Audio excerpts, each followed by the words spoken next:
con un grupo de gente empezamos a andar por ese deporte, por llamarlo de alguna manera, como te digo, muy precario. Arrancamos con autos muy estándar, que tenían acceso a cualquier bolsillo, y ahí comenzamos a competir. Yo competí casi hasta los 20 años, que después me fui al servicio militar y después dejé la actividad.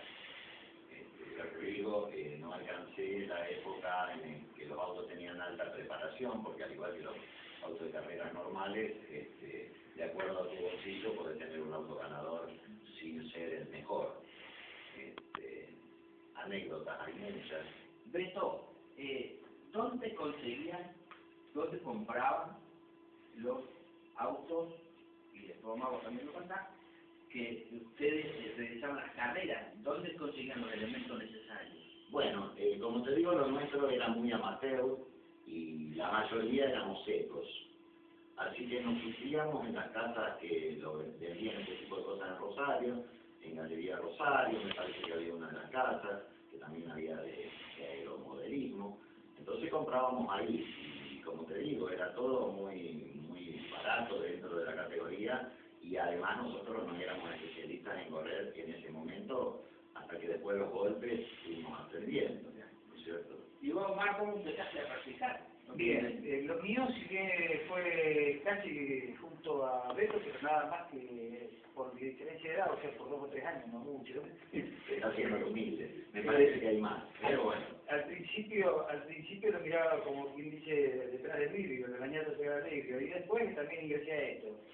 Y bueno, fui copiando un poquito lo de eso, también ingresé en la parte promocional, o sea, con autitos todo estándar, y después al cabo del tiempo uno va aprendiendo, esto hay que saber un poquito de electricidad, un poquito de mecánica, que parece un hobby, pero tiene su bemoles y su secreto.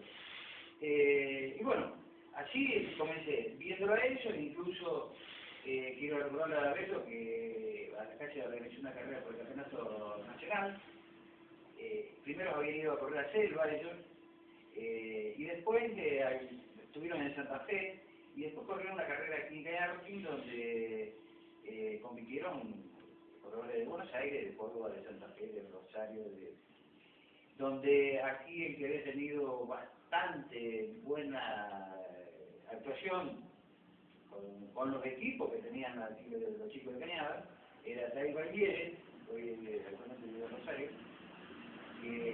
Lo de él era superior a los demás por una sola cosa, por la condición humana de él, la tranquilidad, la paciencia y la frialdad que tenía, que él no lo molestaba a nadie, mientras que los demás se ponían a lo mejor un poco nerviosos, un poquito... Las carreras normales a veces la vehemencia te hace ganar una carrera, acá te las hace perder todas. Y como dice Canaleta, de los de mi época, yo estaba entre los 4 o 5 mejores. Pero de ese grupo, de los 4 o 5 mejores, el Tai Valliere te sacaba un día o 2 de ventaja. Beto, con el mismo vehículo. ¿Dónde estaba ubicada la pista para jugar con los autitos? Bueno, la pista estaba ubicada en la sede, en la parte, acá en lo de Cañarroquín siempre le dijimos la sede a la parte que no está el bar, que si abrís las puertas se une. En paralelo con la estufa de la sede, por decírtelo de alguna manera. La largada era a espaldas de la pista y bueno, era una pista para la época bastante interesante. ¿Y cuántos competidores a la vez corrían? En mi época 4. Después no sé si le agregaron más vías. Te digo 4 porque, como hablábamos hace un rato fuera de cámara con Canaleta, en una época se les ocurrió al grupo hacer una carrera de endurance de larga duración y competimos durante unos 15 días todos y salimos ganadores 4 personas con la mayor cantidad de puntos de carrera ganada. Esas personas eran Tai Valliere, que estábamos hablando recién, el Flaco Murina. Hay una cuarta persona que no tengo 100% de certeza, pero sí 95%, que creo que era Carlito Balista, y yo.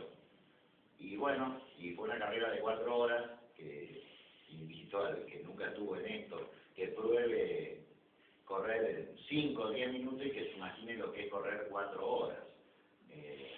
No podías tener el pulsador en la mano de la temperatura, la cabeza te quedaba así porque te volvías... O sea, Beto, 4 horas la nueva persona, no es el mismo auto. 4 horas la nueva nueva persona, no. 4 horas las mismas 2 horas. Los 4 que te nombré, 4 horas.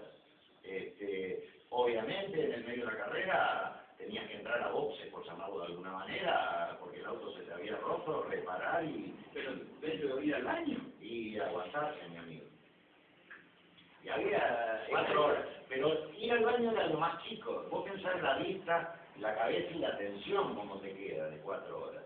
Y te digo, no eran pulsadores de competición lo que usábamos en ese momento. Eran unos pulsadores de plástico que tenías que cambiar de mano permanentemente porque no te aguantaba el calor, no teníamos para enfriarlo, que después tal vez lo pueda explicar.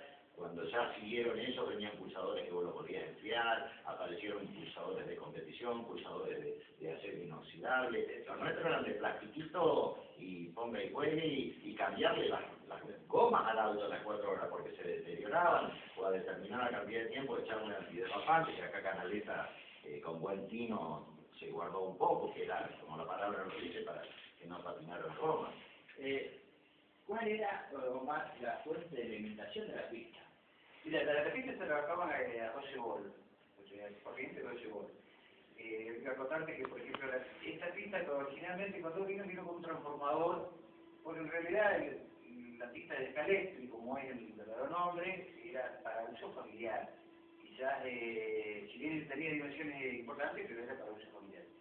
¿Qué pasó? Cuando vos la llevas allá a competencia, donde los motores son estos, se le pueden hacer unas pequeñas modificaciones, pero para que esas modificaciones, ¿qué pasa? Necesitas más voltaje. Al tener mayor consumo, el transformador que tenía empezaba a producir calor y no rendían bien. ¿Era abastecido también por baterías o no? También tenía baterías. De entrada vino con batería. Un transformador que cargaba una batería y de la batería iba a la pista. Luego, acá Beto, él no recuerda, pero yo te diría que seguro que él, Hugo Alari y alguien más de Cañada que no sé, que estudiaban en... Es probable que Carlito Batista, que también estudió con nosotros. Estudiaban en la Escuela Técnica de San Francisco, junto a los profesores de esa época en San Francisco, hicieron el transformador en el cual vos podías regular las potencias que le daban a la pista. De esa forma no tenía ningún inconveniente porque podías darle más de lo que consumía sin ningún